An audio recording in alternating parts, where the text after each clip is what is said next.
it there. Okay, so hello everybody. This is me, Francisco, here for Sports Goose number 194, joined by Charles here, and I don't have anything planned. That's where we're at here, huh, Charles? You're basically a 17-year-old parent. Yeah. I honestly, I mean, there's hockey stuff. I mean, the Panthers are a wagon at this point. They Well, yeah. Well, remember how I told you there's some stuff I want to contribute to the hockey? Okay, It's because give the me your hockey Panthers. topics then, because I can Um, maybe can answer. So you're do you, playing NHL do you, 24 do right you, now. yeah, do you So want to do your overall rundown and then lead into it? I mean, do you want me to go over what's going on with the league? Because if you got some questions, I might have some answers. So Well, it's a little bit, but I'm gonna segue. I'll can mhm. join in, and then you'll take the dance. So I have been. I'm a hockey fan now, guys. Like Yay, I've gone converted to them. games like 3 years or 2 years. What 3 out of 5? Right. I'm a dynasty according to my combo with Andrew many years ago. I have NHL 24, which I enjoy thoroughly. It's actually the most gaming I've played in the last 3 weeks because I haven't. Helldivers is occupied. We'll talk about that in a second. Of what compelled me to go buy that. Mm. Um, right now, I'm playing as the Jets versus the Kings, so I'm learning players, and I'm just like doing variety, not just 1v1s. It really is the perfect show game. I'm not gonna lie, or a game for the show, as we do it. Very satisfied that I finally bought it, and I get some insight on the Twitter. Follow us on the Twitter, Charles the Yeah, True, Dan Frijoles, at JoJR, Sports_Goofs, Panthers historian, big great account. I wonder who runs that. yeah. Marlins historian, about to pop up in about 3 months, guys. Really, follow that account. We'll call it 2 months because April means nothing in baseball world, but for that account, go from there. Mm. Also, give some shout outs to my wrestling people, Humble Public Enemy Podcast. People, Yeah. it's good. They're always good. And then the wrestlers. But Ethan Budowski, I think that's how you say his name, Yeah. 5 Reasons Sports, whatever, had brought up something last night that you sent Okay. and that you retweeted and you answered to about the Panthers being a hated team now in Yes. South Florida. And Well, outside that of South Florida, let's just say that. outside of South Amongst the Florida. rest of the NHL fan bases. And it's good for business because I don't have a set team. We run a joke that I follow the Bruins because my brother-in-law got me a Boston Bruins hat on the belief that like he heard me say, "Hey, I like Boston because I went to Boston," which isn't wrong. I thought Boston was a great city, better than a Celtics hat because remember Mm. last year I chastised my nephew on my mom's birthday for dare being my present of wearing a Celtics Jason Tatum shirt. Overrated. He's okay. Jaylen Brown's overrated, but I've gone to only their games. I have, played them in times in the NHL. I've watched their Stanley Cup finals competition. I watched it through the playoffs. And I think it's good for business when you have a team build what consistency and they have an identity that can bring in casual viewers to be like, well, they went to the Stanley Cup finals last year.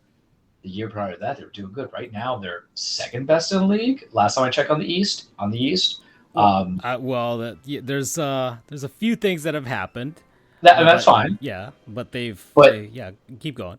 it's really good for business because I gotta tell you, man, I'm not gonna claim allegiance to him because I remember when they were the Ali Jokinen days, and Mm. that's how far back I go. They've always been in my hemisphere, but I'm gonna tell you now, and he's not on the show today, and I'm not trying to crap on him.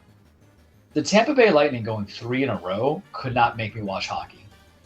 They're too far out. They're not within my vicinity. Andrew, for what it's worth, never really spoke with passion the way you did speaking about the Panthers. I also lived in Miami for 3.5 years. So when Dan Levitard followed him on the Twitter and Mike Ryan and Dan the Stugotz and all that stuff, Jeremy Taché, um, and whatever affiliates they have, could get me into it when they had people on there back when the Panthers were really bad a couple of years Mm. ago, if you remember. And it is just working well where it's like, I'm just going to run home. I'm going to jump on the bandwagon with it. I'll be the first person to admit that if I have to have a designated team to watch because I'll watch all of hockey. I've expended. I've gone to sleep kind of watching some of the Western Conference games. I had to watch a Minnesota Wild game the other day. It's great, but like I'm seeing Budowski talking about, how they're being hated. It's great, but what do I live for, bud? I live for the hate. Mm. I live for the petty. Part of it is because I have personal knowledge of this team start to finish. part of it because I was so blown away by the game I saw 2 weeks ago or a week and a half ago when they played right. Colorado. Yep, the And I Avs. saw Bobrovsky just pull out that shutout, where I saw a team that was said to be the second best team in the Western Conference at that time look deflated and burnt out and not physical at all. And I don't kill Makar. I got into that stuff, building into it. And I'm just seeing Reinhardt, Verhey, your boy Kachuk, really bringing that heat. And my input into it is like, this is good for business, where I'm actively seeking it. I'm more interested in hockey than I was this year's football. Not Super Bowl, which was a good Super Bowl. Just the overall season. The season ain't over. No, it's but not. Like, I'm diving deep in that ish. There's I just have to understand the conferences, and for the life of me, my brain won't conceptualize it because I think I treat the same way how I treat the NBA conferences, where divisions don't matter, and that's not a good thing when it comes to hockey because I understand how it plays in importance. Mm-hmm. Yeah, hockey's restructured their standings about, let's say, a decade ago now, essentially. And then we got flipped up with the COVID year because then they rechanged it. True. That was they had the bubble, and then they had the season following that was completely different divisions aligned, and yeah. So like, and me, I don't care about the history of teams because I didn't live in that era. So what the hell does it matter? If I didn't watch that, if I didn't live in that era and I didn't watch in that era, what am I to talk about it? You understand? Like, Mickey Mantle, one of the best players ever. I can't claim ownership to that as a Yankee, right? Just in theory. So I'm not going to go about talking about 96 and 97. I don't know if you got me on the bandwagon. I don't think you're ever going to get me on the Panthers merch, even though I do love, I love the Los Gatos or Vamos Gatos spread that you sent me. And I do like the little tropical, the stick and tree. The palm tree. Yeah. The palm tree, the stick. I thought that was great design. But I can go on that hate because why? Who am I? I'm a Yankee fan. And we talked about it. We talked about it and how you said, well, they weren't like villains in 2003. I'm like, but they impacted America's team in that sense because it was America's team. It's not right now. It's the Dodgers and the Red Sox. I'll never understand it. Houston wishes it had that clout, and they fucking don't won. But the Panthers can get me as America's team because it's all the right credentials. In a state where we never see snow, right, or at least in that South Bend, where you have lifelong guys that go around. There were so many guys that were lifelongers. Ekblad was a lifelonger. Duclair was before they traded him. Your homeboy that you sent out before you got Kachuk. Huberdeau, Jonathan Huberdeau. Luongo came and went, but he was everywhere kind of gig. But, all these names that kind of came in, but you're setting up the basis to go against the whole, like, great establishment of what it meant to be a hockey organization and team. And I was, like, looking into it because what I do for research is not necessarily the past of the teams. I look at who the star players are going to be. Mind you, if you play NHL 24, it'll at least tell you what X Factor players are. And I understand it's fictional to a degree, but at least gives you a concept of whatever it is. But I will speak to this about your Panthers, and this is me just giving them the rub and tug and let them know that I'll play with the base as well. I'm invested in the season. I think I want them to win it all. Having them been there a couple times, they're building up stuff that I like, especially since they had to deal with Quenneville's nonsense when he had to step down. Yeah. And but that's me remembering stuff. And then I hear Andrew be like, "Oh, but John Cooper." I'm like, I don't care. And that's the thing. If Tampa, he was a lawyer and all that stuff. Yeah, we know lawyers. Yeah. Lawyers don't impress us. and Tampa couldn't get me that invested. And mind you, Amelia Arena, are they Amelia Arena? I never remember. Yeah. Isn't the worst, but you couldn't sell me. I purposely avoid Tropicana Field so I can go see the Yankees play the Marlins. You know what I mean? I mean, that's me. Tampa's kind of boring. It is boring. Like that. Is boring. They were kind of a boring team as well overall. Yeah, Vasilevsky was good. Kucherov's good. Stamkos is good, but I mean that doesn't really incite anything in anybody. Yeah, and that's the thing. Like these guys know. And the one thing I would tell anybody who's a viewership, how I am with my fandoms is I know my teams I like. I know the teams in that division. So I know the Eastern Conference NBA. I know the AFC South. You know damn well I know about the AL East, especially since I got Andrew, who is a Rays fan. One of my coworkers, Nick, hi Nick, is a Blue Jays fan. So he's so smart with it, man, that he makes me want to know more about baseball. No screwing around. I love that when it comes to people I know, friends, coworkers. You guys maybe do that with hockey, how it kind of picked up.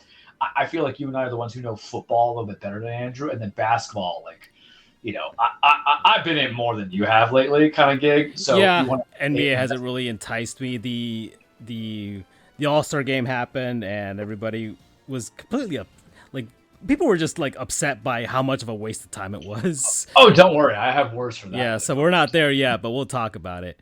But with the NHL now, I'm like, all right, I know it's the Eastern Conference. I'm gonna look into the Eastern Conference. NHL's hot. I mean, you're looking at they're starting to show guys that are, you know, like they just had the Stadium Series out in MetLife Stadium recently. So the Flyers, the Devils, the Rangers, and the Islanders went to play outdoors, where the Giants and the Jets play, and they had Saquon Barkley and Tommy Vercetti. What the hell? DeVito. There we go. Right? Is that his name? Mm-hmm. Yeah, Tommy DeVito. Yeah, I said Vercetti. That's the guy from Grand Theft Auto. But yeah, you just want to shoot bad guys. I got you.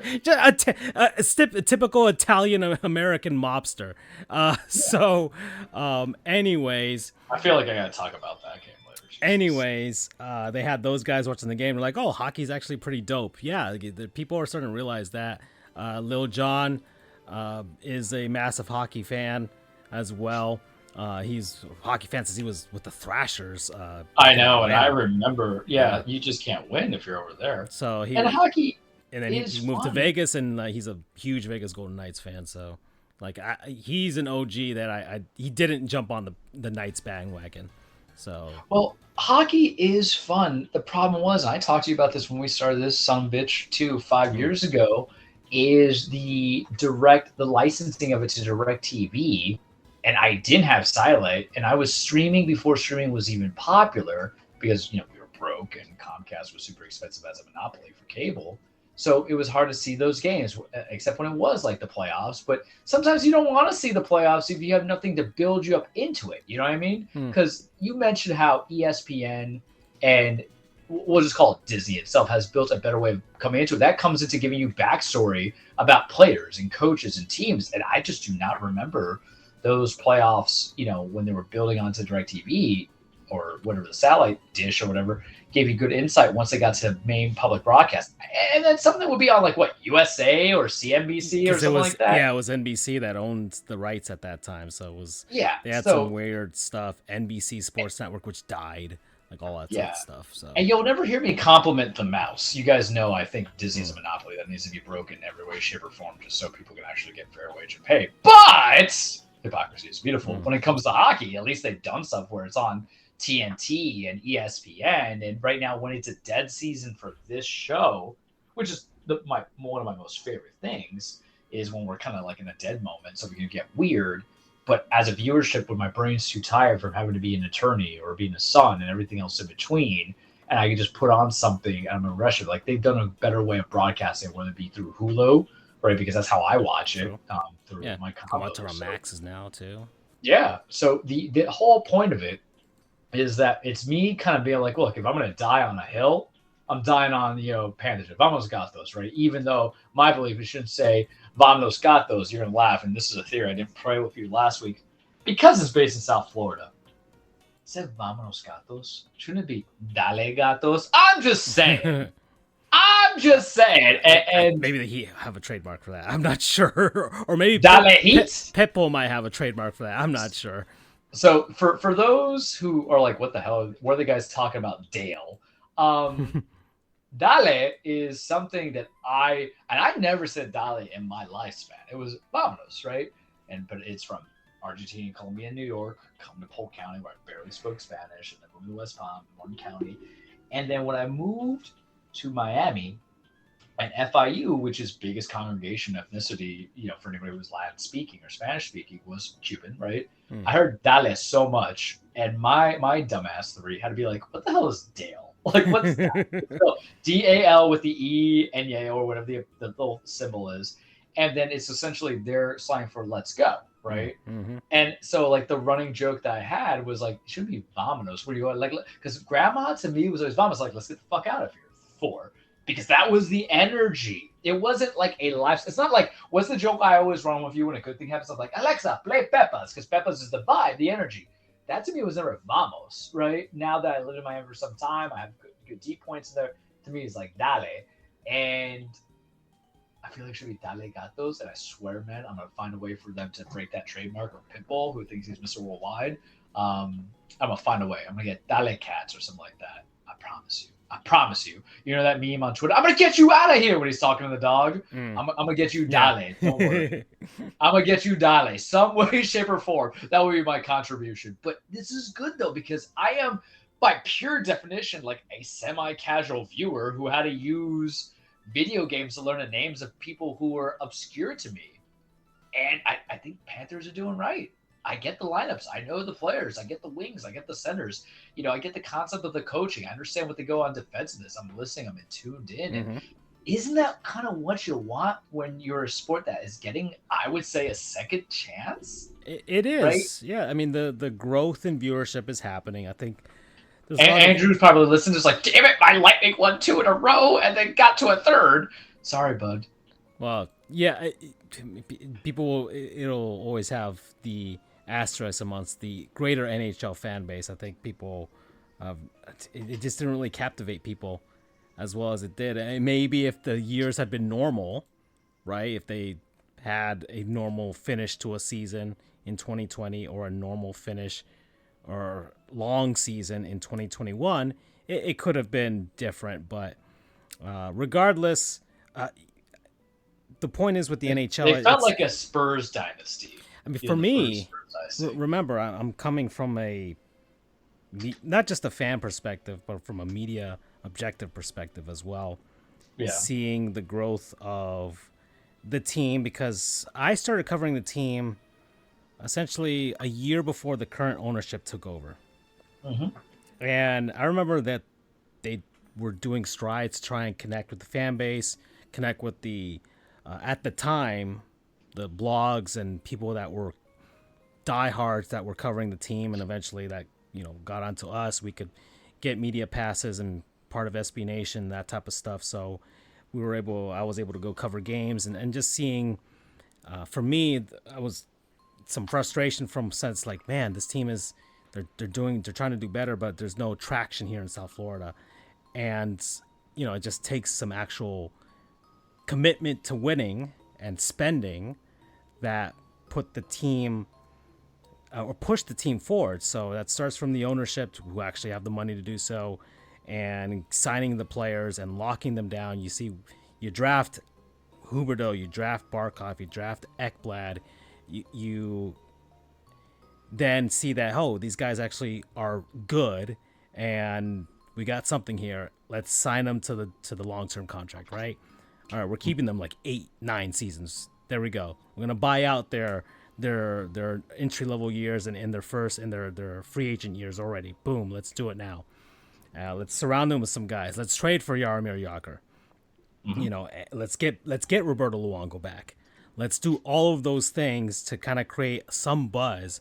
2016 season happens. That team was buzzing back. The Rats are back, and they're making connection with the team. Then they went too fully into the analytics stuff from the wrong perspective. Then the team just wasn't gelling. They had a pretty good season where they probably would have made the playoffs at any other season, but unfortunately everybody else had 97 plus points that one year in 2018, I think. And then down years, the bubble season was weird as well. And then finally, the last few seasons here with the rivalry with Tampa, you know, losing a round to them. The President's Trophy year, they won all those games and then lost in the second round. And then last season, you trade for Matthew Tkachuk, and you immediately sign him to an 8-year contract. And the perception of the team is different now. Players want to be here. They just built a brand new practice facility out in Fort Lauderdale by renovating an old building, an old memorial auditorium. And they've doubled down on being Broward's team, because they essentially are. And that's helped them out, but it's also trickled into Palm Beach County and Miami-Dade County because people are starting to notice all over the place. I'm seeing Panther stuff. You're seeing all those L car washes, and they have a Panther and a Heat logo next to them now. Part of the Champions Club. That's what they call it. You don't see the Miami Dolphins there. And I always have... Petty doesn't take an off season, Charles. Hey, man, we have a segment called Petty Train that always is chewing through all major exactly. sports kids. I gotta, we gotta take it out for some maintenance every once in a while and just have a little test run before we send it out there for next fall. But the team's perception throughout here, I guess it's a Panther segment, but I can talk about it now because me and Andrew had some trash talking over Saturday when the Panthers were absolutely trouncing the Lightning. I was eating that popcorn. I was like, all right, and you know me, because we got the receipts. Because the running joke that we always have about Andrew is the bandwagoning, and he's not. Like football he is. All the other sports I'm calling on football. I don't care. But when I read that message, like I would sacrifice the Rays, I was like about to throw my phone and everything. Yeah. Go ahead, San Francisco.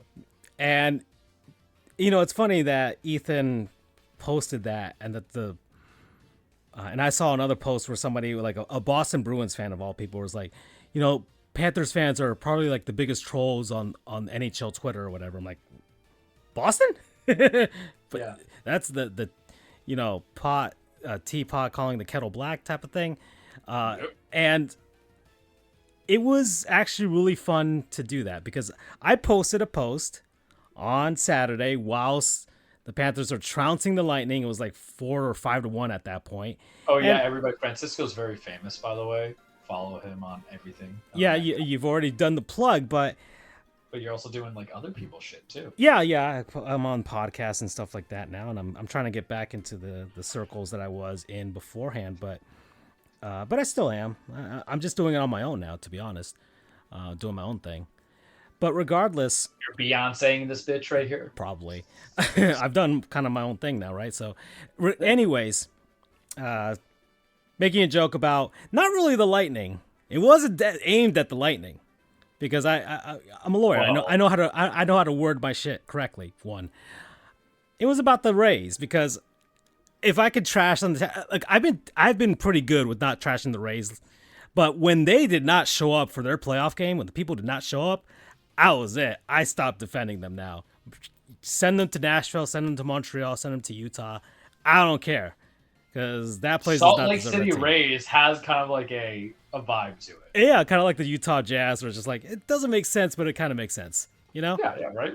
Yeah, so and you can make the whole thing as like that's our mascot, Salty. Yeah, that's true. And man, people just got angry, and it was fun. I was like, man, this is great. I could troll people with this account too. I don't have to be. I can be semi-serious at the same time. Then I was able to torch the Magic as well. That was fun to do. And so, being the trolls and seeing the team finally get to this point where they're so good that people hate them is awesome. We've posed this question before. Do you want your team to be likable or hateable? And I also posted it with my Marlins stuff. I'm like, man, I would love for people to hate the Marlins. Not from a Charles regrets or hates the fact they lost. That was the one that got away. That was your 2011 Miami Heat moment, right? Yeah, before that, where it's like, oh. line. Actually, I wouldn't even say 2011 Miami Heat. That is because Dallas was sneaky good. That is the hold on, I got my equivalent here. That was Lakers Pistons. Maybe, but then you realize that team was pretty stacked in hindsight. You know what I mean? Yeah. So regardless, seeing the Panthers this good has been great, and I'm very happy for everybody that's endured all of the shit too that fans have gone through, ownership has gone through, organization has gone through, players have gone through. We've had players who've left Sunrise and gone to other cities. Like, man, this is the first time I've ever played in front of a bunch of people before, and have shit talked in a subtle way, but you know what they mean behind this franchise's back. And so people remember that, and people will come back at you with the same heat and even more when we finally get our opportunity to do so. And this has been pent up for about a decade now, where fans can finally do this. And it's justified. We actually have, we can actually back it up at this point. Now, winning the Stanley Cup would definitely really help with that. But for right now, we've got a lot of time to enjoy this because it may not come again for a while. I'm like, hey, they're going to send him out to Europe next season. NHL announced more games out in Europe. The Panthers will be playing the Dallas Stars in Finland. So, they'll get a nice tervetuloa from everybody out there. I think Barkov will play in his home arena at that time. But they played Finland games before. And I'm just hoping they get that outdoor game. That would be really fun to see, an outdoor game in Miami. And everybody keeps saying it's not possible. It's possible. I know they can do it. Go with roller skates instead of something else. Lone Depot Park, close the roof. This sucks. Lone Depot Park, close the roof. Just it doesn't have to be open, right? If it's look, I mean, yesterday was what 50 degrees out here in Miami. Just play it at night, and we're good to go. And but it's been a long time coming, and I'm glad that it's happened. As far as the rest of the NHL, I mean, let's see, we're at 27 minutes, and we started the show late. But the Boston Bruins and the Panthers have finally caught up to Boston. They have the longest road winning streak right now in the NHL, 11 games in a row on the road. They could tie the record with another win. After this, they've separated themselves from the Toronto Maple Leafs, who are sitting firmly at third place there in the Atlantic Division. And then you've got the Metro Division. The New York Rangers are also one of the top tier teams in the Eastern Conference. They're running pretty good on all cylinders there. They won their outdoor game against the Islanders in overtime. And they came back too. They were down like 4-1 at one point. Or 4-0, I think. And then they came back to beat the Isles. I don't know if you saw the way the players came into the arena, Charles, or the stadium. Which ones? The outdoor games that they just played at MetLife. So no, I saw everybody dressed as Jaromir Jagr. Well, that was the Pittsburgh Penguins. So yeah, that's another thing I gotta mention too. But the New Jersey Devils came in with tracksuits a la Sopranos. Okay, fitting. Gabagool. Yeah, the Philadelphia Flyers went in sweatpants, the ski cap, and the sweatshirt like Rocky, basically. Yep. I saw that. Which hold on, that's more personality. Yeah. One of my favorite movies. Probably number 6. I always have to restructure it at the top. We've never really done a movie tier list either, or like our favorite movies either. Maybe because I'm uncultured swine here, but yeah. We have plenty of time with it. We could definitely do that to a small degree. Goofs 2.0 will rectify. Yeah. We rectify everything, but that's where we talk about the appeal, because you won't see that camaraderie and teammanship in a lot of sports. Just saying. True. Just saying. Yeah, football's kind of hard to get 53 guys on the same page. Yeah. The New York Rangers went in as, I think they went. How do you think the New York Rangers go? Oh, they went in. Theirs was kind of They were wearing NYPD and FDNY shirts and hats or whatever like that. I mean, you're kind of stuck calling it because that's like a typical go-to. Yeah. It's the safest bet. Yeah, it's the safest. Classic for any New York team. They're in Manhattan. They're the only team that's in Manhattan of all those. Yeah, they're not going to dress up as Ghostbusters, bud. Yeah, that would have been sick. And you would think, right? You would think, because they should, because they have literally a stick. Yeah, and you could do that, but what do we know? And the New York Islanders are boring. They just went in their normal suits and ties and stuff. So. Not really an homage, but I don't know, an homage to anything. They actually literally play next to the Belmont Stakes, so they could have gone in jockey gear, which would have been pretty funny to see. But unfortunately they didn't, so that's what happened. But New York Rangers are up there. The Carolina Hurricanes are there. Bunch of jerks. They're there. They're playing good hockey. They've kind of just, whether they can actually make the jump depends. Trade deadline's coming up. So we'll see if they can get a piece that'll put them over the top to go ahead of the Rangers, but they're not a bad team, that's for sure. The Philadelphia Flyers have hung around in third place there. They're surprising pretty much everybody, but they're under John Tortorella, and Torts is always a fun coach to have, and He's love certainly not Torts the here. Doc Rivers of the gang. No, he's not. We love Torts here. We love Torts. Yeah. So, and then finally the last two spots, Lightning have rectified a lot of stuff. Kucherov is scoring a bunch of points and a boatload of points. Vasilevsky's this season. Not really, That's the goalie, right? but relatively speaking, for him is above average for everybody else. And the Detroit Red Wings. So Steve Yzerman's plan might actually come to fruition. He might actually get them into the playoffs for the first time in a long time, and copy what he did with the Lightning.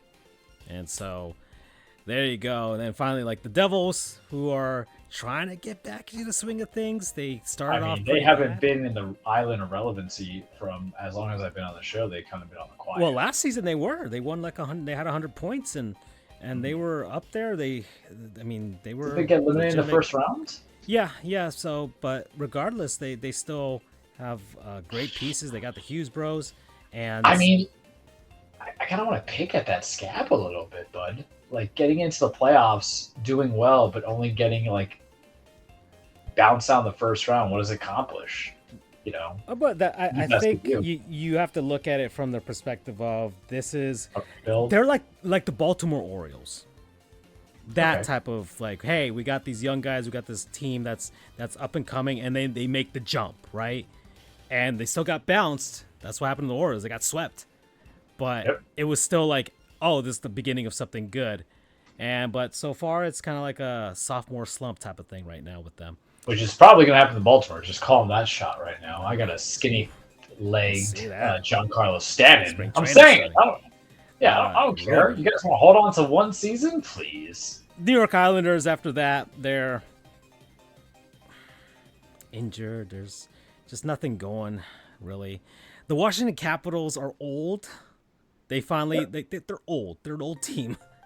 Alex Ovechkin's old, finally. He's an old man. He's 37-year-old like Russian. Like, what do you guys expect? He's not scoring he's scoring at such a low pace, such a low shooting percentage that people are like, he's not gonna catch Gretzky now. And he's not that far away, but he's like 62 goals away, and that average of 600 goals. Speaking of Gretzky, so like he's 600 assists. I'm sorry. So, Ovechkin's at a point where he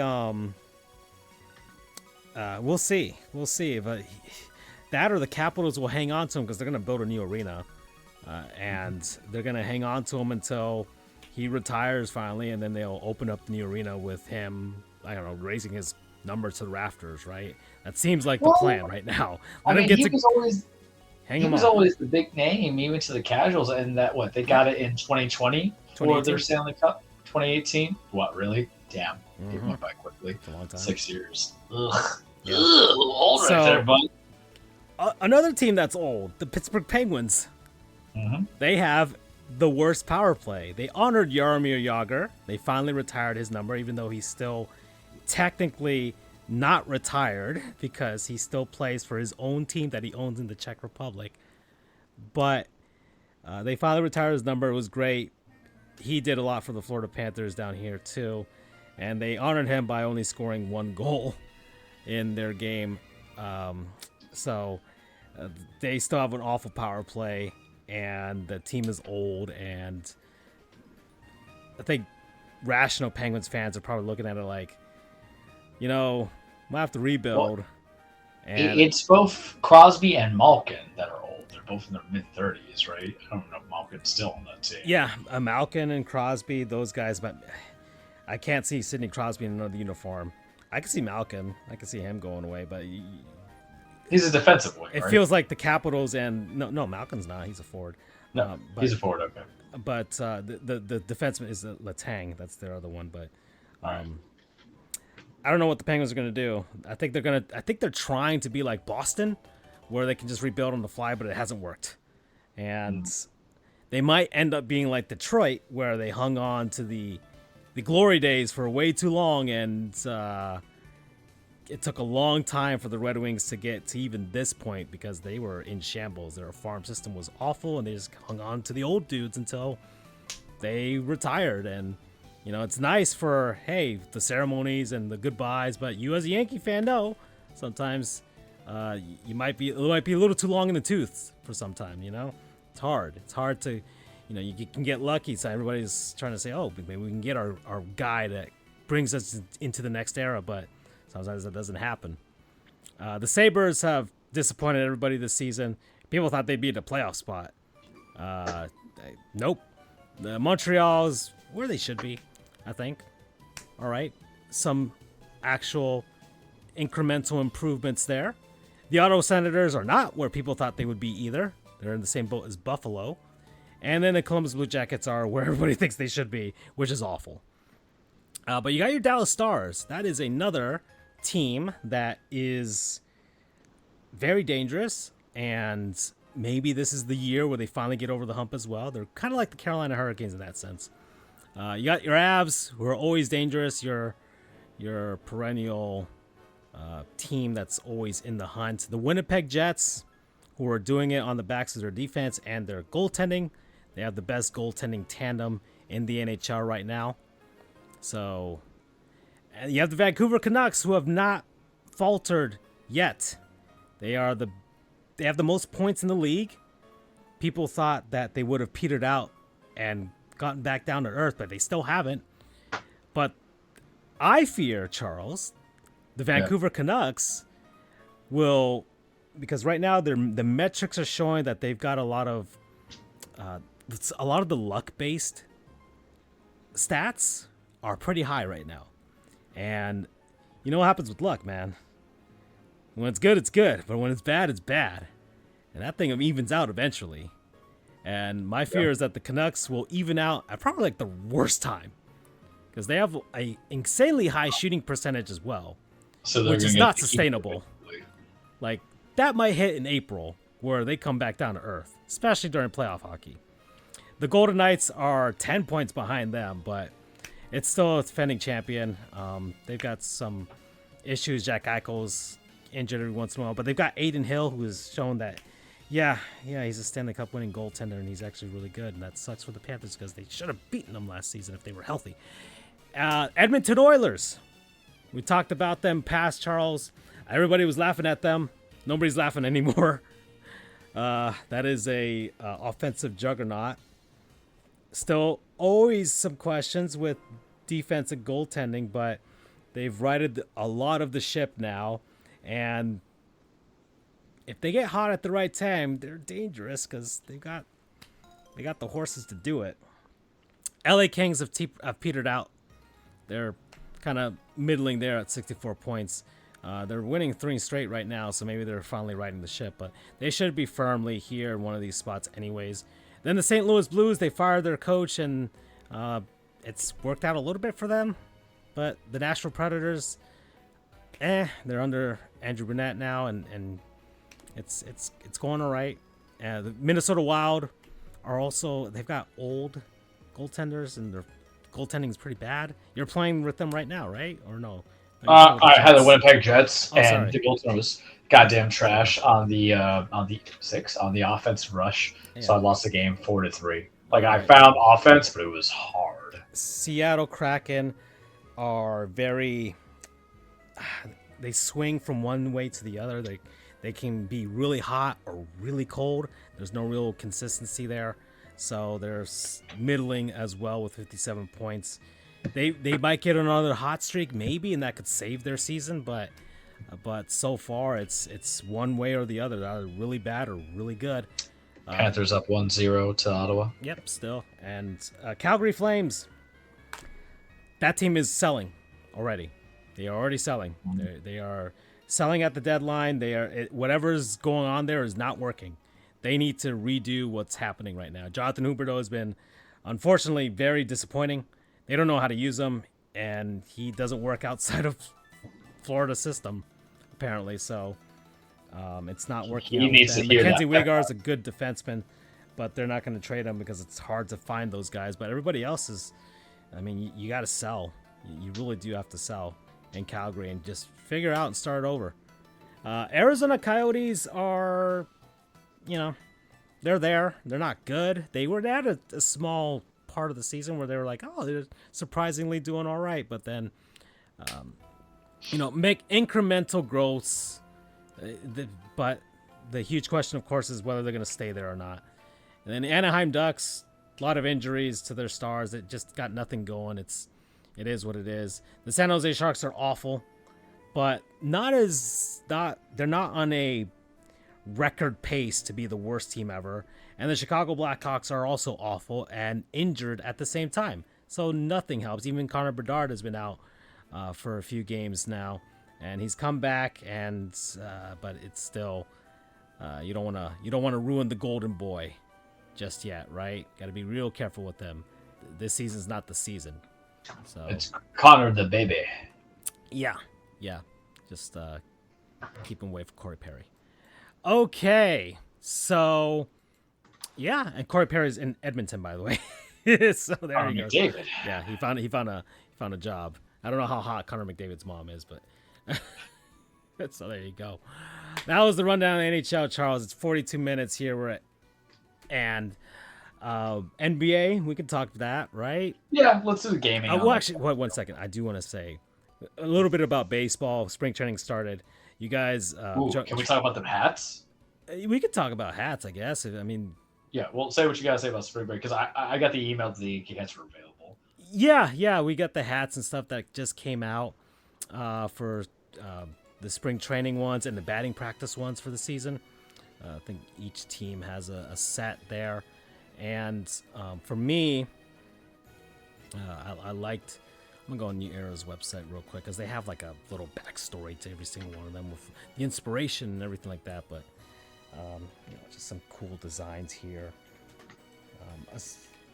Giancarlo Stanton skinny now. Little twig. You guys ruined him, by the way. I don't like it. Well, he wants to be more than just a DH. And who am I to tell that boo-boo not to live his life?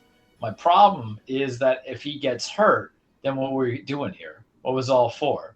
What was the sacrifice? Yeah. It's like an addict trying not to get another hit, and then you realize that's part of you. Giancarlo, if I may, is the most physically gifted baseball player that has been seen in the entirety of baseball. Y'all can keep your Babe Ruth figures. Y'all can keep your Vladimir Guerrero Jr. figures. Y'all can keep your David Wells kind of figures. I see that man. And I'm like, hubba. And I'm a pretty straight male, but I know when there is someone who is well enough for me to kind of contemplate my existence of how to be better and how to look good and at least like not eat cosmic brownies like I did today, or not eat like also mini Reese's Puff cereals like today. I'm sure he does too, but you're talking about perfection. You can speak to this because you had him when he was with the Marlins. And now I get this. It's not even the Giancarlo, it's just Carl Stanton. And I'm going to call him Carl Stanton for every bit of the season if he's not doing well, because look what they took away from you. And I sent you that thing from Twitter where they're not dingers, but they're good shots. And what cracks me up is people say, okay, he lost weight for his health. I'm like, sure, the guy never really fielded, but sure. And him being that buff, because it's not fat. It's not fat, man. It wasn't like hey, you got to get on the Pat Riley diet because you're too heavy, 3-week regimen of just fruits and vegetables. It was all that muscle, like ridiculous amount of muscle that has. He was a bodybuilder in a baseball player's uniform, and it doesn't explain why his batting average is 193. Just saying, correlation is not causation. Missing games is one thing, but he really wants 500. It's not unfeasible for the position that he plays and the capacity he can hit. He doesn't strike me as a guy who's ever going to lose power out of nowhere like that. I did the math with you. He has to hit about 22 home runs for 6 years, which I think the remainder of his contract is 7. And if Albert Pujols at 41 can have a fantastic season, hitting 19 homers is what Pujols had at the very end. Yeah. It's all feasible. Yeah, he got on a nice bit of a tear just to get to 700 there.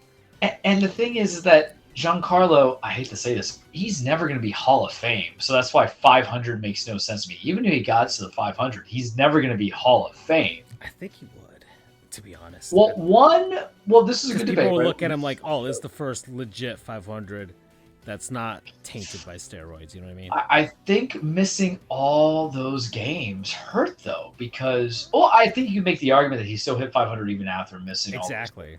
But I think the MVP saves it so much on that. But those batting averages, you really, because at the end of the day, his overall average as a player is like 258. Yeah, And the way he hits, the most I might hope for is for season 230. So let's call it 240 a draw. Like, well, what do you want the Hall of Fame to be? It's one thing. I don't know. It's one thing where we're getting and accepting that now that pitchers who are going to hit Hall of Fame are no longer going to be sub 3 ERA. They're going to be 3 ERA and over. I would feel like that's what Sabathia and Hernandez are coming into, right? But look. You know how I feel about the man. We did actually a deep dive analytics on how he contributed more than Judge in the playoffs. He's statistically a better playoff player than Judge was for the Yankees, and that was very eye opening because I remember you and I were just in the chat on it. I'm like, no, look at this man, look at this fraud, right? And I legitimately have enjoyed having him on the team when he does play. He is the face of the franchise. I think he can connect people. He has a swing that is, and baseball for the kids is about the swing, right? The Ken Griffey's, the Gary Sheffields, the Ichiros, all that fun jazz. The Jeters.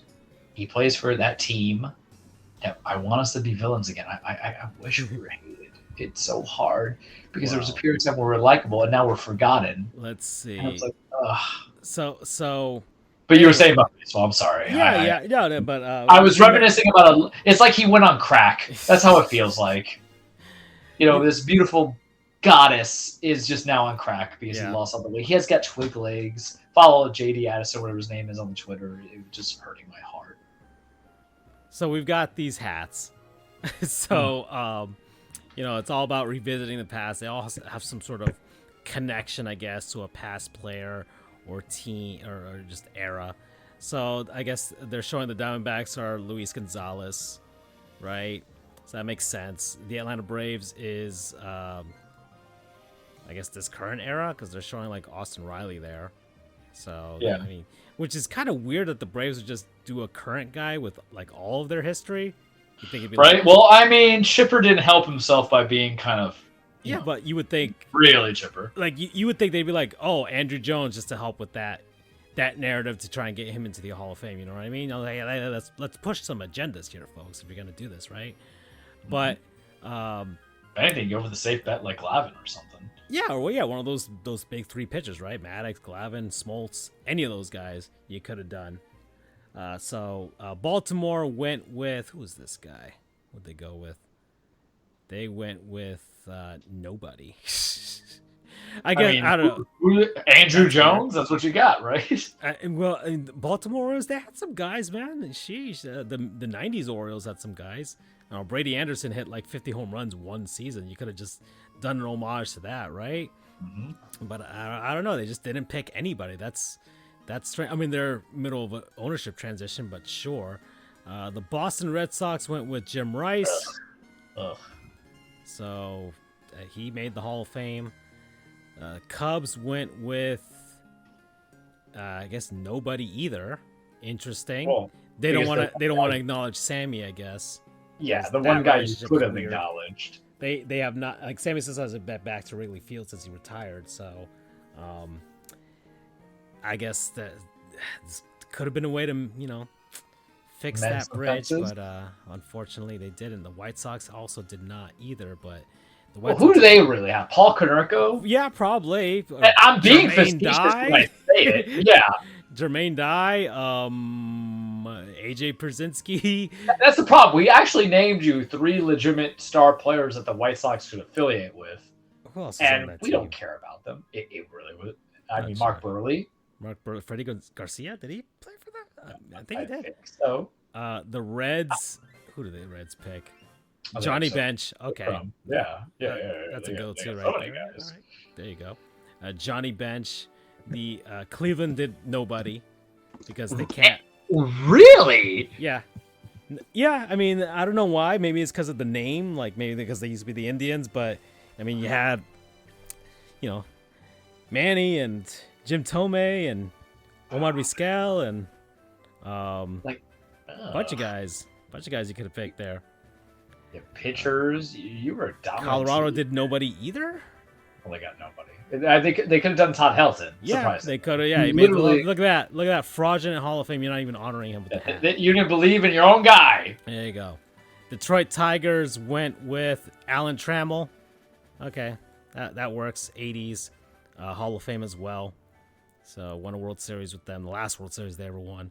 Astros went with Jeff Bagwell. Fine. I never Good had one. beef with the bag. I never had beef with bag. Yeah, add elite numbers from that perspective. The Royals did nobody either. I mean, collectively speaking, who do you know that wasn't on that World Series team? I mean, anybody from that 2015 team. If you want to go the 80s as well, just do Yeah, the you can't go Eric default. Hosmer, Exactly. Angels went with. What'd they go with? Kind of go to the decades. Let's see. They didn't really name a player. They have this guy. Is this? I think Vladdy Guerrero, man. Right? They didn't really name a guy, or they didn't. They have a guy's photo there, but I forgot who that is. Who was the big Troy Gloss? Yeah, he played for them, right? Yeah, and 2004 was 20 years ago, so that's why I'm like, yeah. What, they got 2002? 2002, sorry. yeah, but 22 years ago, so you could not put any of that team? Yeah. Yeah, I guess some teams didn't name actual guys, but it just showed photos of them. They're like, oh, our entire history is really rich. We can't just pick one guy to honor here. So, I mean, I think they have like Steve Garvey here for the Dodgers, which is okay, fine. From that like 70s, 80s era of Dodgers, I guess that works, right? But okay, for sure. We couldn't pick one guy. The Red Sox picked a guy. So I'm not sure what happened there. Let's see. I would assume the Brewers are like nobody. They didn't really name a guy. They have Robin Yount, but they don't actually name a guy. I mean, for me, all you can get me on for the Brewers would be Prince Fielder, right? If they're recent history, probably. Yeah, I mean, I don't know enough about the Brewers. Christian Yelich is like the next guy, right? Well, he did get an MVP, but you know. Should have gotten to it. I guess some of these teams are naming like the 91 team itself, not just any. So like the Minnesota Twins are just saying, "Oh, this is honoring the 91." It's batting practice, so wouldn't you want to put the most decorated hitter? Yeah, whether it be homers, RBIs, or batting average hits through the season, not even batting average. Yeah, the Mets didn't name anybody either. They're just like, "Oh, the '86 Mets." Do you think they're ever gonna love Mike Piazza? I'm just saying, hypothetically speaking. I always feel like he's that. I have strong feelings on. Yeah. Oh, I got a goal, but I feel like he made them a little bit of promise. Yeah. Just saying. Yankees didn't name anybody either, but like we got 27 championships and well, but that's the thing. If you're talking about going to the past, I mean, since we're here, let's talk about. I mean, the Yankees have this one with like the pinstripes with the NY, and they got the other one with like the black and white. May I? Yeah. So I was looking at the logo, but the problem is I'm too white to hold out the flat bill. Yeah. I'm sorry, kids. I'm sorry. That's how my head shaped it. And I need the flex one. I need the duck bill. But I was looking at the 39-30 stretch fit. Mm. And my thing is I don't know my hat size anymore, so that's why I go with small, medium, larges because it's too in between. I might dive in deep. $36 is nothing. I'm sorry. It's I'm not even saying that facetiously. It is for something for other people. I don't even wear hats that much, but I was literally telling you last week about the collection of hats I have. I have more Yankee hats I'd like to do. I have not seen a hat this sexy for that team because I love the Yankees. Boring as fuck. 7. Boring as fuck. 8 when it comes to some of these hats because it's your typical prototypical stuff. And I have Old Faithful. The NY and whites or the NY Navy or whatever. That's it. Yeah. Well, NY Navy's always been my favorites. What Short Round had in Indiana Jones, that's what I got, man. I'm looking at this right now. I got the 2009 World Series one. I got a black and white. I got another one that's in hiding. I wanted the one that had the top hat, the Yankee Doodle hat with the bat. Yeah. But I can't pull off the flat bill, man. And it's either because I'm too white, too tiny. My pants are at my waist. I'm from New York, but I can't wear it that way. I gotta make do. I also want to look good in it, man. You understand? You're an accessorizer. You're an So. accessorizer, sir. I've seen your gym workouts, ladies. You guys see that. You got the right kind of like knee highs. You got the bandanas. You're Mr. Hat, man. And for me, and you know me for 8 years, essentially. We both know what kind of hat I'm going to have. So I was looking hardcore because the regular season hats, I went on a deep dive. When you sent me that, I don't think you understand the obsession that came into me. I think you knew, but I don't think you understand. I went through 9 pages of Yankee hats.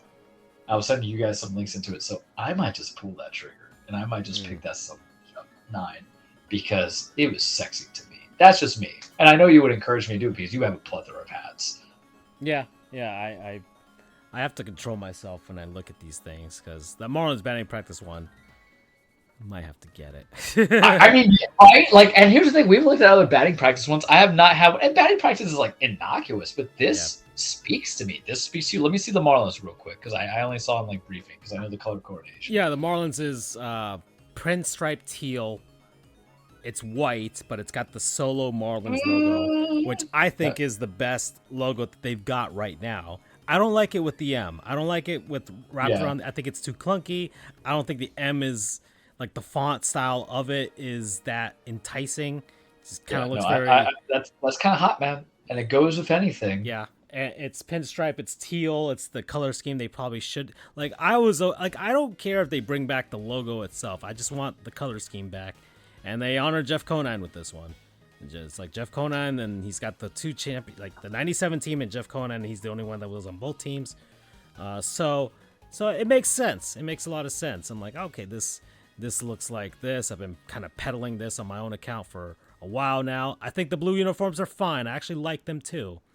But, you gotta do what your real identity is for. You know what I mean? What people actually will go out and be like, oh, yeah, that's the Marlins. Like, they're the only team that can pull that off.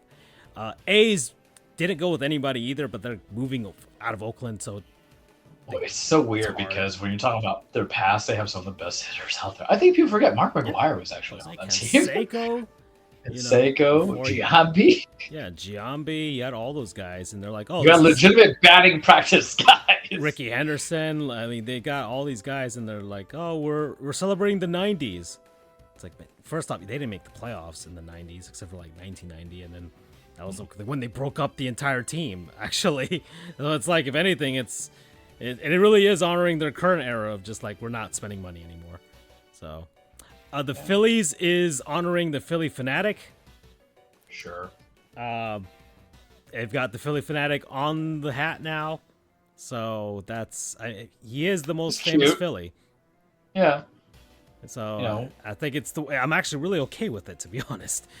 Well, it's your mascot, it's your logo that really kind of builds into it. It gets some identity, and plus, it's fun. These are batting practice hats. It's the equivalent of like NFL like draft hats, which some of them are actually sexier than regular hats. I look at the Titans ones; you have no idea, dog. But still, I like the Pirates one. The Pirates one is really good. It's like their '70s homage as well. I'm I mean, it's got the stars on them. I mean, honestly, they should probably just wear these, to be honest. There's a guy at my gym who has like every MLB hat known to mankind, and I kind of want to be his buddy, but I don't want to break that. But he was wearing a Diamondbacks hat the other day, a Rays hat, a Baltimore's hat, a Yankees hat, and of course, like the one time I was wearing a Yankee shirt, and I don't go talk to him. I mean, but hats bond. Sports fanatics, men or women, are just like that. We see something, we don't tell them. Padres are ugly. What the hell is that? Yeah, I don't know why this shade of white is kind of weird. It's the black is too into the white. It needs to be further out. Remember that. Or is that brown? Yeah, it's brown. Ooh, remember, that's their color scheme. It's brown and yellow. Yeah, that's right. The Friars here. And not honoring anybody. Tony Gwynn's dead. The only player that I kind of wish is still alive. So, the Giants, Will Clark, they actually chose somebody. It's their 80s style. Just couldn't pick that particular man, right? I mean, the guy who would make you honestly, and me and Andrew. They've brought him back. He's always around. He lives around there too, so they have no shame in it. But the Mariners, they're just like, oh, the 80s and mixed with the 90s colors. And obviously, there's only one player they can really honor. It's Ken Griffey Jr., but they're not really showing it. I don't know whose body this is, but but they're not really honoring a specific player. Well, the hard part of that all is because some of the men that they've had, have had some certain accusations, and Ichiro had only retired so recently. No A-Rod. So no A-Rod, no Griffey, no Ichiro. 3 of arguably the best hitters. Edgar Martinez, they could have had. He's a Hall of Famer as well. But isn't that kind of crazy, though? You had 3 arguably some of the best pure hitters, steroids or not. Sorry, Andrew. And you're not going to pick any of them? Cardinals went also like, hey, we have lots of history. We can't just pick one guy with 40s, like 1940s Cardinals. So. I do like the color scheme, but I think it's because they have a very basic color scheme, like that dark blue. Yeah, this is a darker blue than what they normally use, which actually looks pretty good on them. It's kind of like the blue that the Yankees use. And I think I've gotten my brother-in-law a hat, like a retro Cardinals hat of that same color. So I'm like, oh, okay, that looks pretty cool. So if I ever did give him another hat, it'll probably be that. The Rays went with Fred McGriff. They went with the Tampa Bay logo that they had back then with their current navy blue color scheme. Did Andrew hate it? I don't remember. He actually liked it, and I actually like it too. I think if he's going to buy a hat, that's probably it. I like the other one with the Ray fully like coming at you. That's very, gradient heavy with the yellows and the greens and the purples, but this one's all right too. So if anything, they probably should just switch to that, to be honest. Well, there's always next year, right? The Rangers surprised me. They're honoring Rafael Palmeiro. Really? Yeah. The man that MLB doesn't miss at all. Like, this is the one guy that got caught in 4K taking steroids after being in front of Congress saying he didn't take his damn thing. So, Rafael Palmeiro. They're like, yep, screw it. We won the World Series. We can talk about anybody. We do what we want, yeah. Yeah. I mean, so that T looks very 1980s. So it is, funny. Yeah. I mean, that's when he started. I'm not going to talk about it. It's very funny. I mean, look, I remember Palmeiro on the back end when he was with Baltimore, and how do I want to say 500 this? home run club, 3,000 hit club. The most, and all we remember him is him just going to Congress and say, yeah, I did it, and everybody looked at him like snitches get and stitches. And then he got caught, and he like immediately retired. Yep. And it's just interesting. Like, I don't think he's unlikable, but out of the entire Brian McNamee steroid investigation allegation, he was the least resistant towards it. It's like you could have done the OJ's equivalent of like, yeah, I did it, and if I did, this is how I do it. But Palmer was like, it's whatever, and no one had fun with it. Yeah. And the Blue Jays went with Joe Carter. Or like, they showed Joe Carter, but they're like, the 90s, 93 team. I'm like, okay. Well, that powder blue is sexy. Yeah, it is. That is. They're one of a lot of teams actually can pull off that look, and they're one of them. So, makes sense. They're birds, the Blue Jays. And then the Nationals are like 2005. That's when they moved to DC. They've got one World Series. They can't just be like. So it's got to be what, Zimmerman? Yeah, Zimmerman, basically, just him or.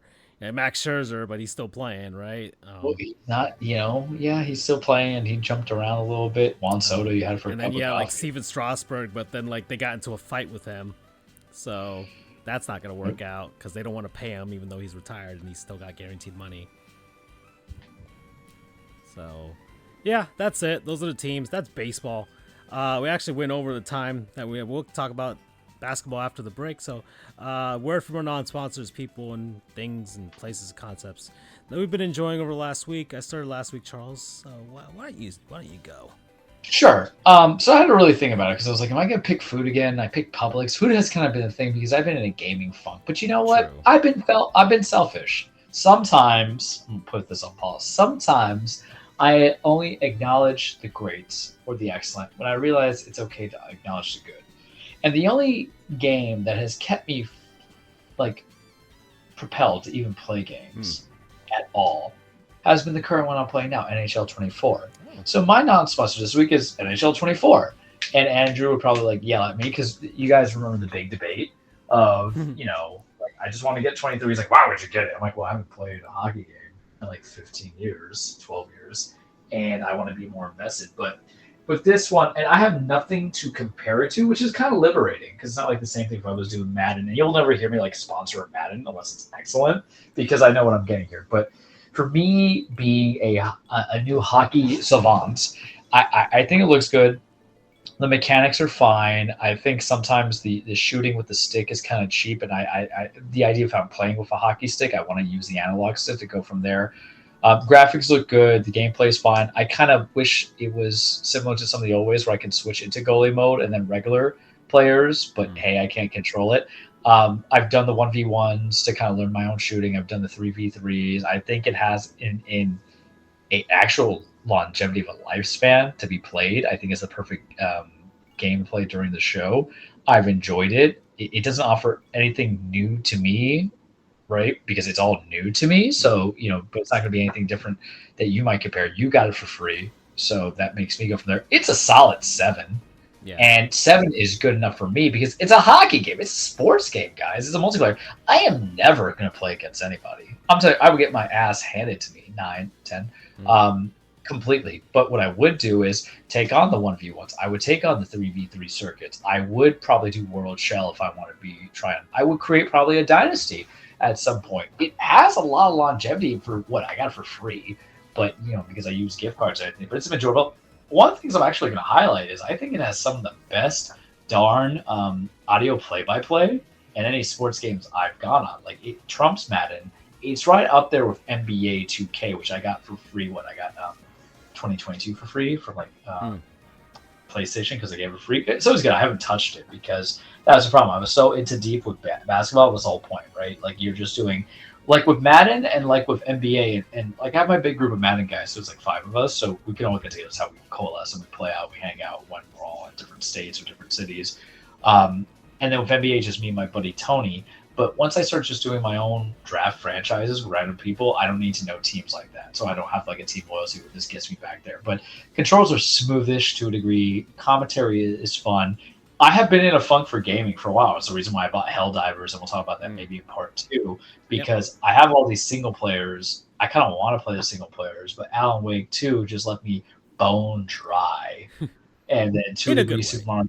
In a good way. And Super Mario RPG kind of capped off because when you have the most convoluted narrative of a game with gameplay, then I go and play the thing that's probably the most simplest narrative. Because Super Mario RPG is very simple. Yeah, like there's nothing complicated about it. Enjoyable. But I've been in that funk, man. So this is the only thing that's been going through the shows. I didn't want to touch WWE because there's just too much wrestling right now. And it gets like that during WrestleMania. I've told you this. Yeah, so, yeah, the personal viewpoint of it from the Royal Rumble standpoint as well. So. Yeah, but I would recommend for anybody who has skipped a couple of years. I can't compare it to a couple of years, so that's not going to be fair. But for anybody who's looking to get into it, because right now you can get it for like $30, because right now as when playoffs can start, they're going to drop it to like $20. I think it's worth the investment. I think it's better than Madden because Madden's broken. But here's the thing, I only play Madden in my online franchise that's a fantasy draft. It doesn't even have like real teams, real players on the same team. You know what I mean? So that's why, that's all. I only play with the boys. So if I'm playing the computer, it's still in that franchise. But for this game alone, I think it's a good entry for anybody who's learning about hockey. I think the commentary is very good. They have a good mix of it. I think it has a dearth of gameplay varieties. I'm still learning the cusp of it. We went past the rookie mode because it was too easy to shoot, so it helps me learn into it and incentivize into it. So instead of food, I'm doing this. I'm doing hockey, and I watch Shoresy, and I always kind of feel that always kind of helps me love some of the hockey stuff, including with Letterkenny, which I got to finish up the final season. But NHL 24, I think it's a good time. Hopefully EA with their presentation, you can speak to it because you play the game, you have the game, keeps me invested to it because aside from this, the only other game that I played from them was the best hockey game that we all play was NHL 94, right? And I think this is a good way of kind of like getting involved with it and just having fun. And if you just have a couple minutes to pill out, like 20-minute games is what I'm doing. I'm going to increase it a little bit, but I've been able to play a variety of games. I have 21 hours into it, and that's mostly through when I bought it on Black Friday and then from doing the show. And I'll tell you now, I'd be surprised if I don't break 50 because I can really see it just being the game that we do during the show because it's so simple, so easy. Sometimes I need attention from it, but I am enjoying it. And it is a 7. I can't go higher than that, but 7 is a good thing, man. Like, it means it's worth the money. Anything other than that we'll talk about. 6s are kind of simple, but it's a 7. I enjoy it. NHL 24. If you're looking to get into the game, into the actual sport, I suggest you try it out, and I think you'll be pleasantly surprised. I did try to play a goalie, and it wasn't too hard, but that is really dependent on who's taking the shot. That's all I'm saying. Because at that time it wasn't like the most devious shooter, but if I had a McDavid on me, Yeah. I'd probably be donezo. So get you some promo code show game, not Okay. game show, but Yeah. show game. Yeah. I haven't really delved into it as deep as I probably should, but maybe because we're in the middle of the actual season itself, and I'm actually paying attention to the real hockey. So, and maybe I could do it as a way to kind of refresh myself on some of the guys as well, because the players actually do. Some of them actually care about their player ratings a little bit. Some teams do like a segment before the season and tell them like what their rating is. So that's kind of a fun thing to see. But maybe during the actual off season of hockey, I might play that, because I did it for baseball, where I wasn't really playing MLB The Show throughout the season, right? Then Marlins had their run a little bit there, and they get eliminated. Okay, World Series happens, and then like somewhere around November, I was just like playing MLB The Show as my pre-sleep game, right? So I think I'll maybe do that for hockey too once we head into April, and if hopefully the Panthers go all the way. But if not, then I might just have to pick it up when I start missing the game, right? It's a good thing to kind of keep connected to that in the off season. All right, well, for me, so my non-sponsor is Sonic Prime. So this is the Sonic the Hedgehog show that's on Netflix, exclusive to Netflix right now. And so the premise of this show is a little bit different than the other ones, for sure. It's the latest Sonic the Hedgehog animated series at this point. We had the original one, which was an actual narrative with freedom fighters and all that stuff. You had the Saturday morning cartoon randomness version of that show. He was voiced by Steve Urkel on both of those, and then Jaleel White. And then you had an OVA that they made in Japan for him. Then you had the Sonic Underground, which is a terrible TV show. It was also voiced by Jaleel White. Fox Kids, right? Somewhere like that, or Kids WB, one of those. It was on one of those, right? And he was voicing three characters: Sonic, his brother Manic, and his sister Sonia. So if you've ever rewatched this, Charles, Jaleel White is trying to voice a girl, and it is awful. Did I do that? Ear splitting. He is not good at it. They did not want to pay a voice actress to voice one character. Apparently, usually I would assume they would have like tried to voice like a woman to voice just the women, right? But they're like, Jaleel White can do it. So Or like a young kid. Yeah, or a little, somebody. But nope. So that was that. And then you had Sonic X, which was on Fox. So there was that. And then the latest one before that was the Sonic Boom show. The game was terrible, but the show was all right. I actually Fun for the memes. Yeah, I like the show. I like season 2 actually of the show. They kind of knew what they had. Wasn't Knuckles just a himbo? Basically? That's the one you always show comparing me when I take the gym shots when I'm wearing red. So, so that was that. But it was an all right TV show. Season 2 was better than season 1, and Dr. Eggman's the best character in the show. But this one is serious. And then we've got the Knuckles show that's going to be on Paramount Plus.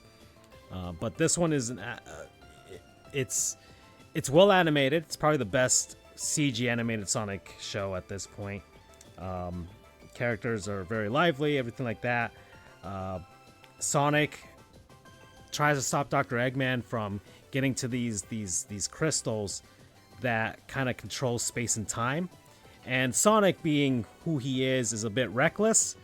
And Shadow the Hedgehog's like, you got trying to stop him from doing whatever, and Sonic breaks this crystal, and it splits time and space, and he's ruined his world.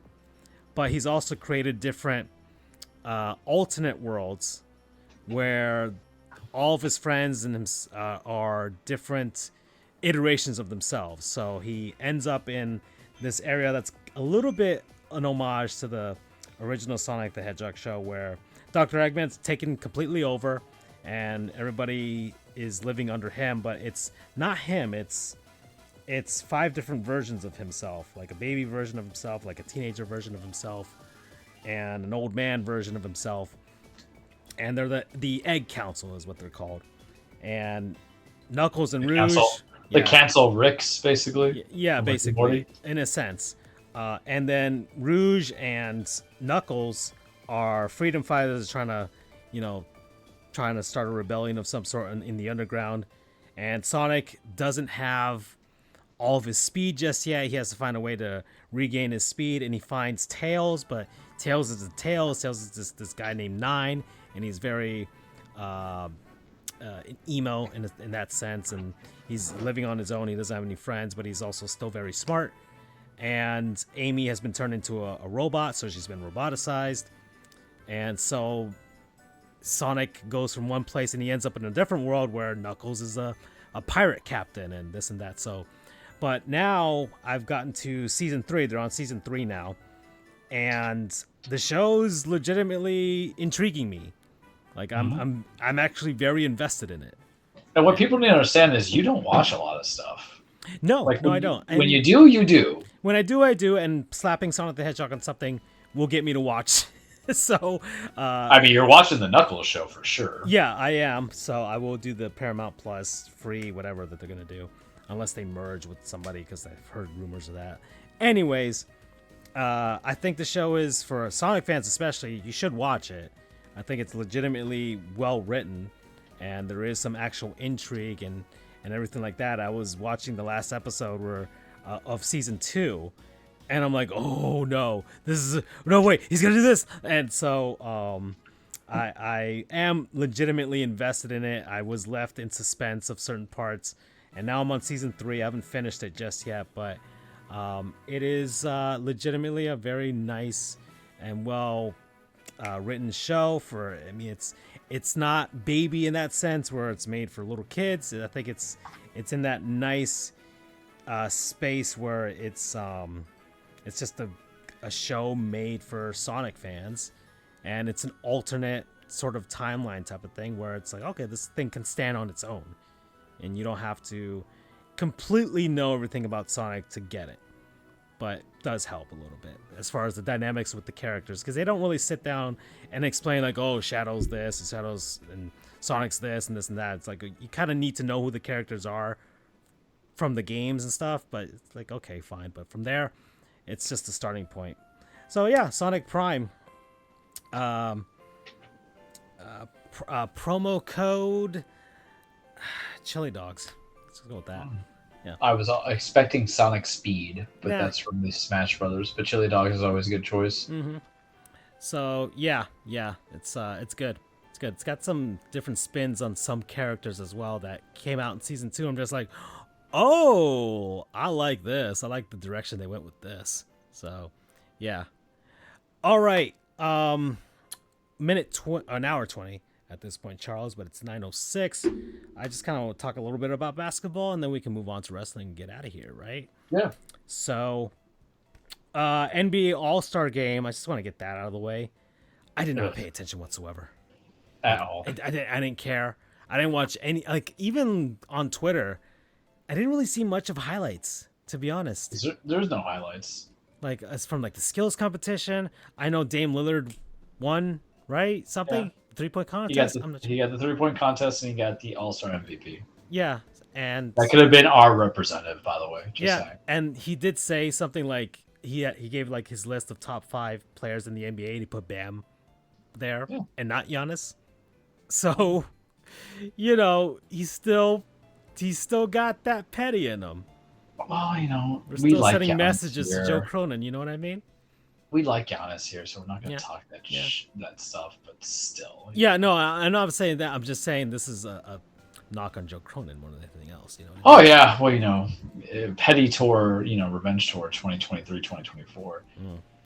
Charles My little Redux. thing, yeah, my thing on the skills contest because we saw Jaime trying his thing in the dunk contest, didn't get even the jump over Yeah, shot. yeah. Jaylen Brown, and then Matthew McClung, I think his name, wins because he's off of Sacramento.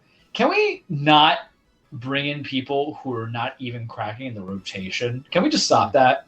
Can we just stop that? They can't Please. get nobody though. They can't get. Then don't have it. Then let them rest. Right? Everybody's gonna show up at 3-point stuff. They're not gonna show up in a dunk contest. You're not gonna give him money, Adam Silver, to like play. And to be fair, in here now. I mean, yeah, but that's what I'm saying. McClung, Yaquez, and Brown, with all respect to Yaquez and acknowledgement to Brown, they're not even the best dunkers I've seen in the league. And no, we're never going to get the LeBrons. We're not going to get Zion. We're not going to get, all these other guys. But let's just not have it. I don't need it. I understand the ratings need it. I feel like, man, Adam Silver probably would, maybe should beg LeBron to do it one time. Like your last All-Star game. No, because you know what? Then it's rigged and then Twitter won't shut the hell up about it. You and I both know this. So there's LeBron no winning in this. Standing dunk. No. LeBron could just do a basic dunk, nothing. I once saw Blake Griffin jump over a car, a Kia, with what's his name? His point guard, Baron Davis, driving it. And now I get this. So I don't even want it, man. Just cancel it. Okay. So yeah, then the All-Star game was also just guys just chucking the ball towards the net, and Adam Silver basically like, well, that was a basketball game, all right. So even he's kind of a little regretful as to the monster that he's created at this point, which is that. I mean, the NBA is going to eventually just be what the Pro Bowl is, right?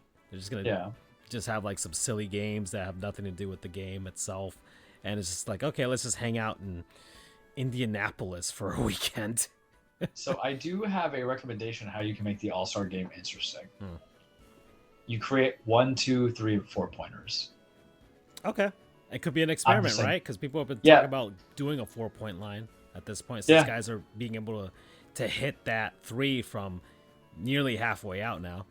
But you basically make it into like a blacktop game. If anybody who's ever played on the blacktop, it's not 2s and 3s, maybe it's 1s and 2s. So you reassess it 1, 2, 3s, and 4s, right? Anything past that 25 range is going to be a 4. And I think you play around with fouls. I really do. You could have fun with it. I think it's useless because basketball is too long to begin with. So asking them to do it in between for a game that's serious is tough task to ask for. But I feel like incomplete with it. There's one thing about baseball I want to talk about a little bit. I don't know if you saw with the Anthony Rendon and people were like trashing him. For saying he doesn't like baseball's not his priority. I don't have a problem with that. I have no problem with it at all. Yeah. 1, I think it's a good surly personality. 2, it's the Angels, so of course they get somebody like that when they have like one workhorse as Mike Trout versus him. And then 3, most importantly, at the end of the day, it is a job. No one does. You know who does it for the love of the game? If I could be that guy, it's the guys who were. It's Pete Rose Jr.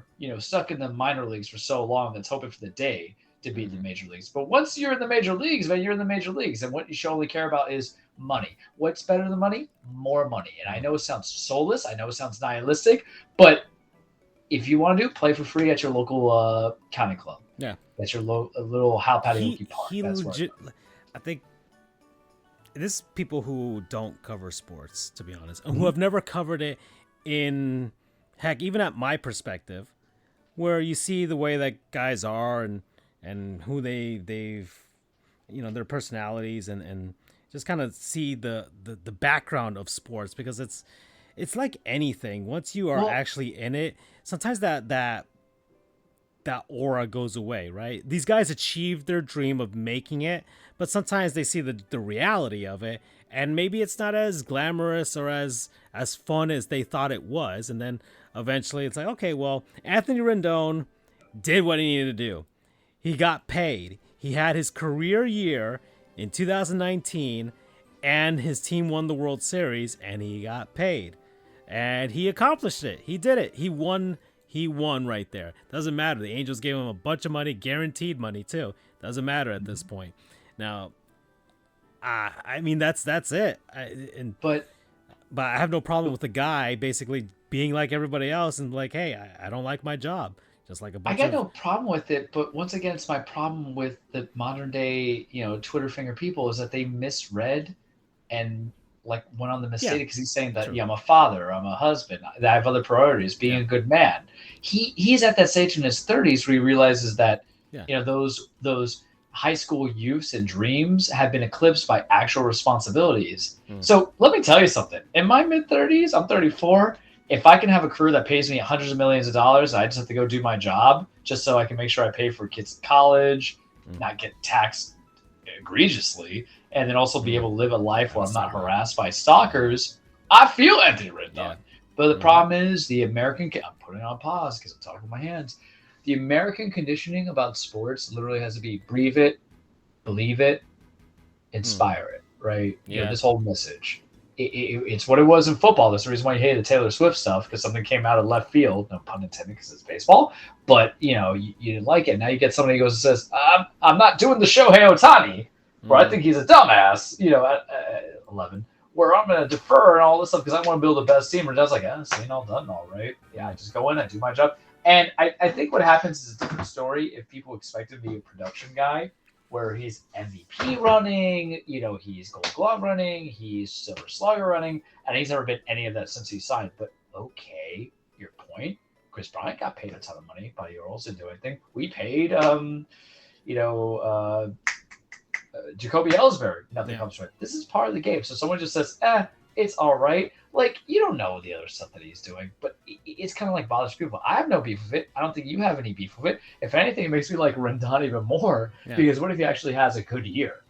But at the end of the day, who cares? Because he's not we're going to get inflammatory, but you open the door. He's not being desperate as a certain former major league pitcher who's saying he'll take the veterans minimum because he's been blackballed, not because he was found to commit any kind of sexual assault or abuse, because he wasn't, but because he can only get off on beating the shit out of women. I'm not even counting as that 12. That's a fact. Looking at you, Trevor Bauer, right? So if a guy is going to say that he doesn't like playing or that it's not it's not his top priority. That's what he or his really top just priority. Said. Yeah, and somebody else is desperate. And I know it's apples and oranges, guys, but guess what? They're still fruit. So I'm going to make that argument of who you're going to support it to, because Twitter's kind of a disgusting place where people will show you support where like someone's like, someone should just sign him and go from there. I don't know. Your priorities need to be reevaluated. That's just me.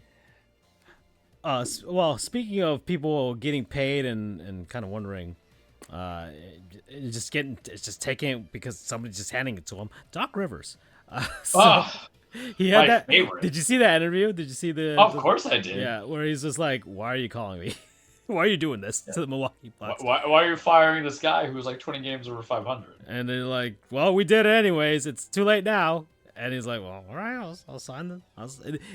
You know what? It actually kind of makes me respect Doc Rivers more now, because he has to know what his legacy is, right? Like he just has knows to. What his legacy is. Like he knows that 2008 Celtics team, and then like everything that's happened afterwards, and how people perceived him, how he was like one of the top 15 coaches, and people were like, "What the fuck, 5?" So like, I want to say he's like on that Dusty Baker level, but Dusty, you were just happy that he got one, so you gotta give me a guy who got it. But even like, then, Dusty was had to wait like towards the end of it. So it felt earned by the end of it, right? Whereas like Doc, it was. Oh my God! I understand who we are. Is it? Hold on, hear me out here. Semi-earned, but is it a Dave Roberts equivalent? Not counting the whole cheating. Well, we've compared him to Dave Roberts so far. Yeah, and or it could be the Alex Cora minus the cheating. Maybe. But yeah, actually, Doc Rivers can coach a good regular season team. I will say that. Well, true, and he's able to coach up teams that are not filled with stars as well, because that's what he did with the Magic. That's what he did with the Clippers in their little bit of downtime as well. Oh, I would disagree, because he had Chris Paul and Blake Griffin on that, bud. No, but towards the end of that. when they were getting rid of Oh, those guys. the very He, very he, he very had like end. he had like that one season where the Well, team was kind of Blake was hurt yeah. at that point. He was done. And I didn't they think trade Chris Paul was Paul by that still point? there. Yeah, I think Paul was still there. or he was Paul was always there injured. for him forever. Yeah. It was always him. And then DeAndre Jordan was leaving, and they convinced him to come back. There was a I think season, but there was one season where the Clippers didn't have those guys or didn't have those guys healthy, and he was still able to coach up a team. So he does have checking that that out, ability. stuff. But regardless, Doc with actual weapons. But anyways, there he is in Milwaukee, and that's the interview that came out, and it was just kind of like funny. And they're 3-7 since he's taken over, by the way. So Yeah, well, can we? Is this the time? what? I always have a segment about Doc Rivers every season. Yeah, And I mean, it shouldn't be like the running it's joke. But it echoes really right is. here, right? We're another loop in the spiral. All right, so there on September 28th, 2020, Rivers stepped down the Clippers' defeat of the losing Denver Nuggets in the conference semifinals. I'm not seeing anything about who was on that team, but I'm gonna go 2020 Clippers. So we've talked about Doc in Let me ASEAN. see. I'm going. Hold on. No, he did. He had Kawhi and Paul George, I believe. Was that one? But he had one season where he didn't have those guys, or they weren't healthy because Kawhi's So been 2020 Doc Rivers and the Los Angeles 1920. Okay, so yeah, Pat Clippers. Bev. I think you're right. I think you're on the no. He had Kawhi. So Bev, Coffee, Paul George, Montrezl Harrell, Reggie Jackson, Kawhi Leonard, buddy. I'm not gonna agree with you on 2018, 2019 season, the year before that. So you're thinking 2019? 2018, 2019. Pat Bev, Avery Bradley, Wilson Chandler. I'm looking at the right one. Yeah. Shea Gilgeous Alexander. Tobias Harris. But he didn't have Kawhi. He didn't have Paul George. He didn't have Chris Paul. He didn't have Blake Griffin. That's the team I'm talking about. So you're gonna give me on one season? Yeah. We go 43. Sure. But one season where they won 48 games and still made the playoffs with a down year. That was a down year for the Clippers. It was supposed to be. And look, I'm just saying he could coach up teams without the talent. But when he gets the talent, he tends to squander it. But may I now I get to do the thing. There I we have go. never seen Just want to justify it. That's fine. One season. One season. I'm giving him the time one in Orlando. and his Magic season. There you go. But with the talent, that's we've had this conversation. Never seen. Yeah, I'm gonna revisit it, right? Because as long as he's still coaching, because look what another loop in the spiral. We're back. Yeah, we're going to Redux. I have never seen a coach in any professional sports I follow that has just inherited like generational Hall of Fame players, and he's only been able to come out with just two finals appearances with one set team, and arguably that's not even his best team that he's inherited, right? And then everything else is just first or second round eliminations. You had the trio, technically quadruple team, the four players with Rajon in Boston with Garnett, Allen, Pierce, and Rajon. And if you want to count Big Baby, right, you can get your five. Then you get him in LA with Chris Paul, who we give a lot of crap about, but we love Chris Paul up to this game. It was just I didn't want him to win with the Suns. I'll be the first person to tell you that because it just felt too late now. Then you had Blake Griffin at that time, which was great, and then DeAndre Jordan was good, and then Lou Williams came and play. And then even just seeing it, because I forgot that he got both Kawhi and Paul George at a point. It's been so long. This is 5 years ago at this juncture, right? And then he gets the 76ers, which had Joel Embiid, James Harden,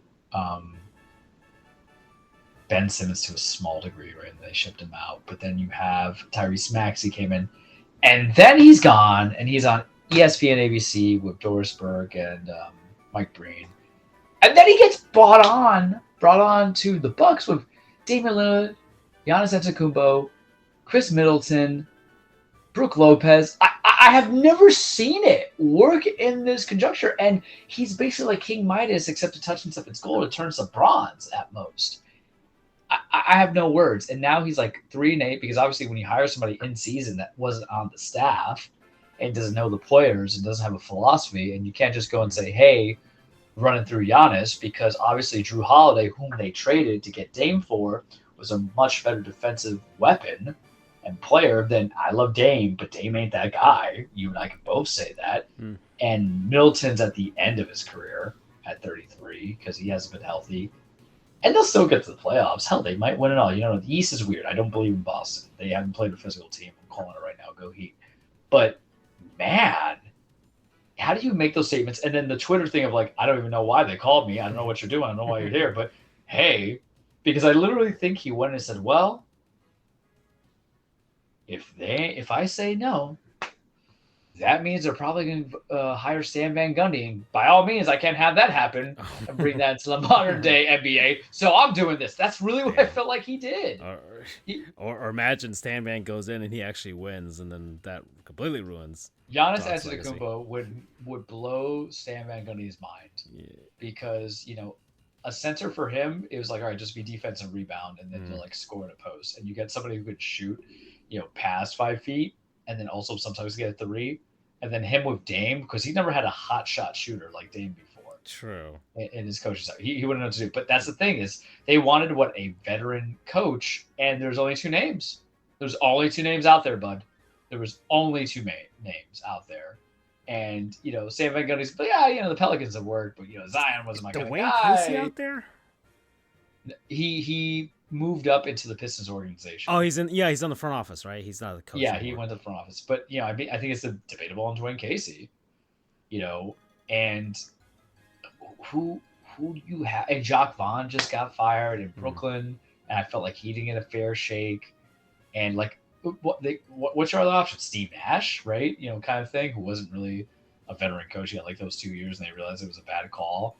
Not Carl Malone, I'm sorry, Mike Malone's out there.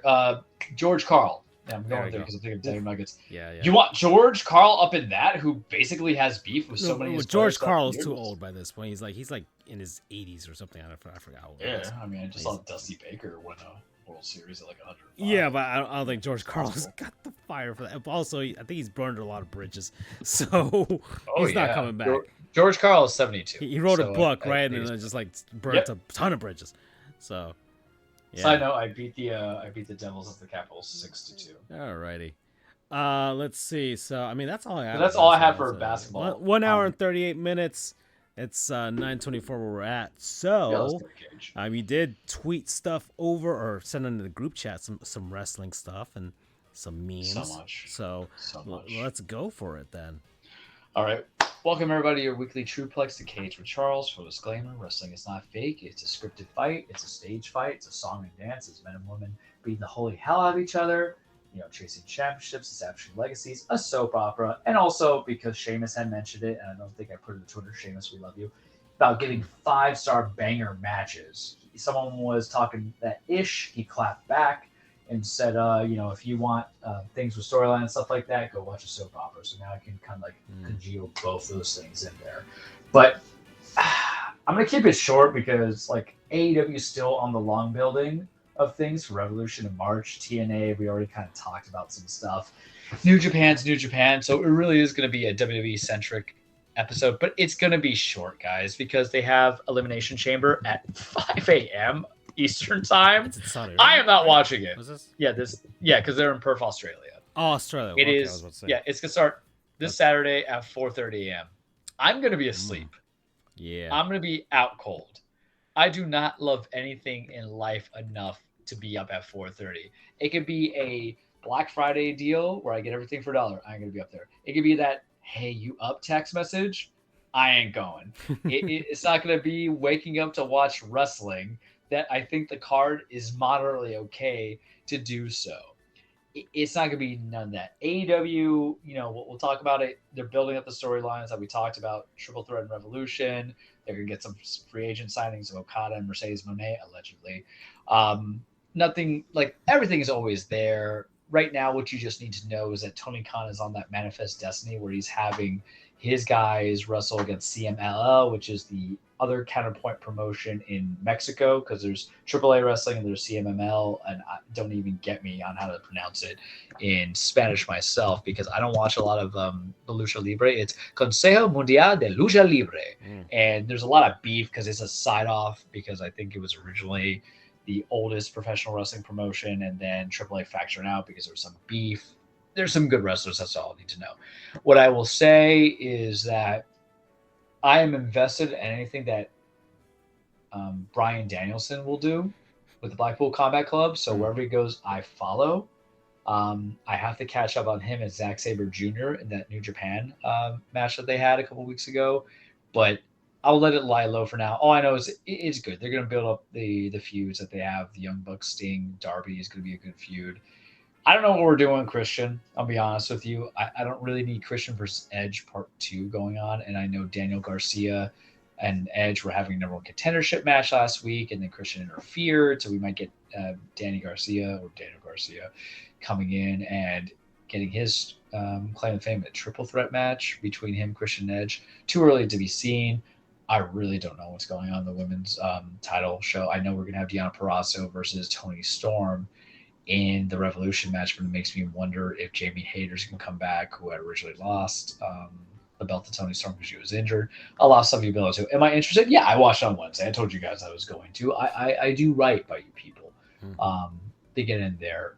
Wrestling's always good. The problem is wrestling, whether it's WWE, New Japan, AEW, TNA, and I'm pretty well-rounded now, is if I can get the bite sides of everything, whether it be on Twitter or on YouTube, I'll take it, because it's just too much wrestling going on right now. You get the abridged version.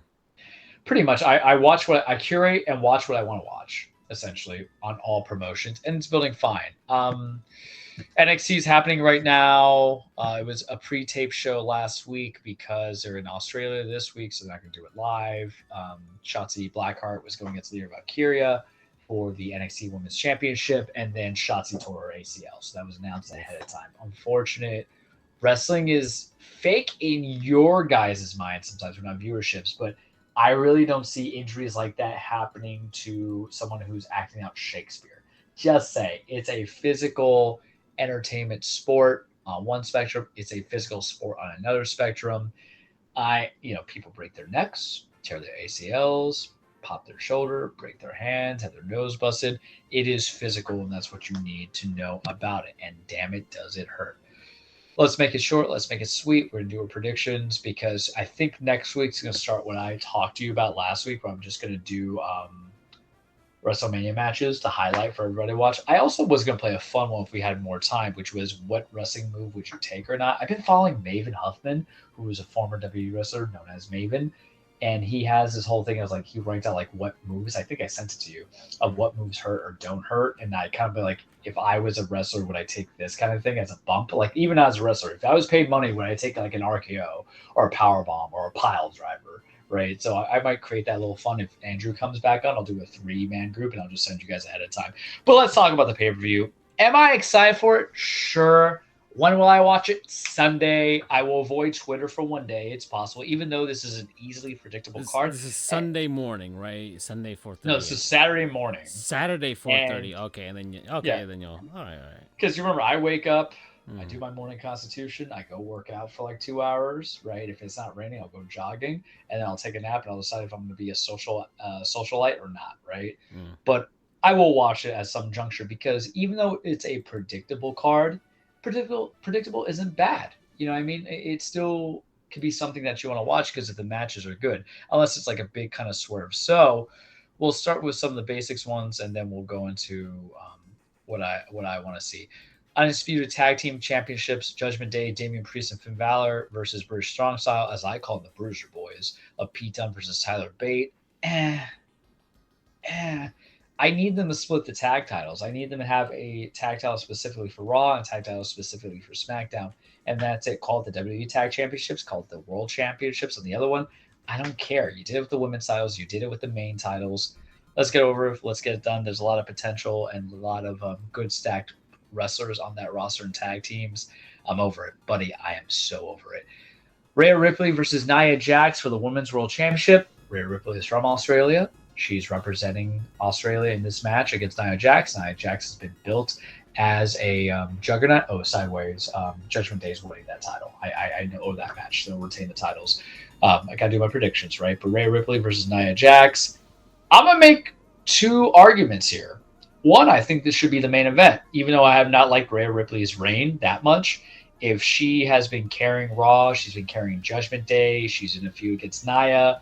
If it's her hometown, Australia, you're trying to get international appeal, it's for a title that you're trying to tell me is an important championship by the time WrestleMania comes around. What better way to say, hey, this is more than just Roman Reigns' show than giving her and Nia the main event, the pure main event? I think it makes sense. That's just me. Whether or not Hunter does that is up to him, but I think you should. The feud has been decent. It hasn't been terrible. Really, it's going to be Rhea versus Becky at WrestleMania. So be it. But I really think it sends a message of saying not only are you putting your star players around this title, the title actually means something. Giving somebody a championship or a belt or a title, whatever you call it, doesn't mean anything. It's what you do with that storyline. So imagine talking about like the stakes of WrestleMania with this title that main evented the prior pay-per-view over every other title, because no other title is really being defended. U.S. title's not being defended. IC belt's not being defended for reasons.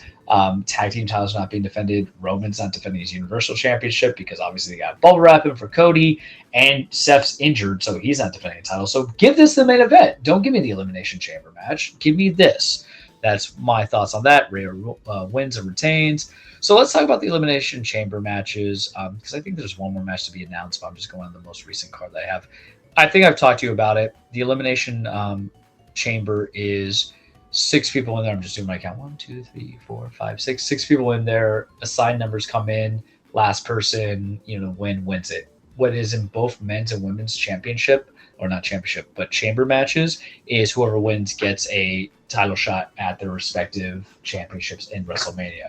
So Seth's is up for grabs, the World Heavyweight Championship, and then Rhea Ripley, who is defending that title that night, is a Women's World Heavyweight Championship is up for grabs. So I think, I don't like a gimmick match being for number one contendership, to be honest with Francisco. I think I liked this kind of match where it's 6 people in randomized caging to come out for a main title, actually be defended that night, but it's not my show. I don't run it.